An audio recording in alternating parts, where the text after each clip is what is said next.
बच्चों, मेरे साथ पानी में खेलो।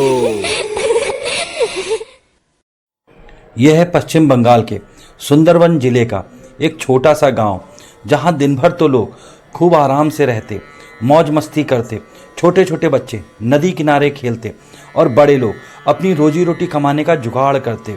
लेकिन रात होते ही इस गांव में एक अजीब सी दहशत फैल जाती, एक अजीब सा मौत का सन्नाटा छा जाता। खास करके उन लोगों के घरों में जिन लोगों के घरों में छोटे छोटे बच्चे थे। माँ बाप डर के मारे रात भर जागे रहते थे कि उनके बच्चों को कुछ ना हो जाए, क्योंकि कुछ दिनों से ऐसा हो रहा था कि बहुत सारे घरों से छोटे छोटे बच्चे गायब हो चुके थे और अगले दिन उन बच्चों के या तो नदी किनारे वो बेहोश मिलते या फिर उनकी लाशें मिलती। लेकिन ये पता नहीं चलता कि ये सब किसने किया है और क्यों। आज की रात भी वही भयानक रात थी। सुजोय अपने घर में सो रहा था, घर के बाकी लोग भी सो रहे थे। अचानक उसकी खिड़की पे एक काला सा साया मंडराया, जिसकी लाल लाल आंखें थी और वो सुजोय को आवाज दे रहा था, सुजोय सुजोय उठ जाओ। और सुजोय ऐसे नींद में चलने लगा जैसे कोई चुंबक किसी लोहे को अपनी ओर खींचता हो। सुजोय चलता गया और न जाने कब तक चलता गया। अगले दिन सुबह नदी किनारे उस दुर्भाग्यशाली सुजोय की लाश सबको मिली। अब गांव वाले बहुत चिंतित थे कि ये किसने किया, लेकिन किसी को कुछ पता नहीं चल रहा था। घर में माँ बाप को भी कुछ पता नहीं चल रहा था कि रात में सुजोय कहाँ चला गया। ऐसा ही बहुत सारे बच्चों के साथ हो चुका था। एक दिन फिर वही भयानक रात आई। अमितोभ अपने घर में अपनी माँ के साथ चुपचाप सो रहा था। तभी उसकी खिड़की से भी एक अजीब सा साया आया और वो आवाज देने लगा, अमितोभ अमितोभ मेरे साथ चल के खेलो। अमितोभ की आंख खुल गई और वो चुपचाप उस काले से साये के पीछे चल पड़ा, बिना कुछ सोचे बिना कुछ समझे। बस जैसे वो नींद में चलता चला गया और चलता चला गया। अगले दिन जब उसके माँ बाप की आंख खुली तो अपने बेटे को ढूंढने निकले।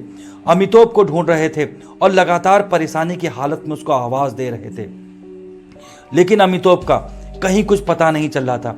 अचानक ढूंढते ढूंढते वो नदी किनारे आए, देखा वहां पे अमितोभ लेटा पड़ा है। उन्होंने अमितोभ को आवाज दी, लेकिन सौभाग्य से अमितोभ की मृत्यु नहीं हुई थी। अमितोभ केवल बेहोश हुआ था। उस गांव वाले वहां पे इकट्ठा हो चुके थे और उन्होंने देखा कि अमितोभ के हाथ में एक अजीब सा खिलौना है। अब सभी गांव वाले परेशान थे कि कैसे वो अपने बच्चों की रक्षा करें, कैसे अपने गांव की रक्षा करें। अब बस उनको केवल एक ही आसरा था, मां काली का आसरा। सभी गांव वालों ने मिलकर मां काली की सार्वजनिक प्रार्थना की। उनसे प्रार्थना की कि हे मां, हमारे बच्चों की रक्षा करें, हमारी रक्षा करें, हमारे गांव की रक्षा करें। और अगले दिन गांव में आए शुभेंदु चाचा। जी हाँ, शुभेंदु चाचा एक पहुंचे हुए तांत्रिक थे।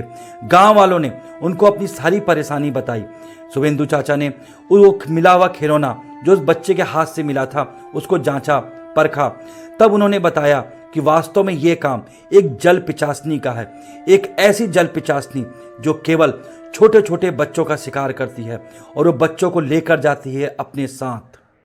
हाँ, जल पिचासनी जल में रहने वाली एक ऐसी डायन है जो छोटे छोटे बच्चों की बलि देना पसंद करती है। जब कोई गर्भवती स्त्री की मृत्यु नदी में डूबने से हो जाती है तो वो जल पिचासनी बन जाती है और अपने बच्चे की अधूरी इच्छा लिए वो हर उस घर में ताक लगा के रहती है कि कहाँ कोई छोटा बच्चा है और वो उसके साथ ले जाए, क्योंकि हर छोटे बच्चे को वो अपना ही बच्चा समझती है। इसके बाद वो छुपकर हर उस घर को देखती है जहाँ जिस घर में छोटे छोटे बच्चे हों।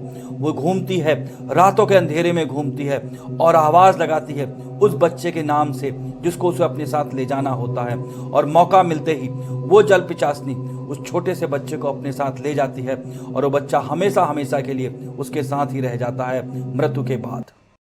शुभेंदु चाचा ने सभी गांव वालों को बुलाया और उनको समझाया कि अब जल पिचासनी से बचने का केवल एक ही उपाय है कि हमें मां काली के नाम पर एक महायज्ञ करना होगा।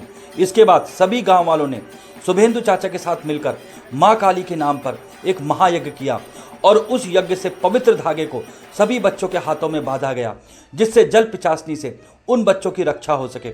इसके बाद उसी पवित्र धागे को पूरे गांव की सीमा में बांध दिया गया, जिससे जल पिचासनी उस गांव में कभी प्रवेश ना कर सके।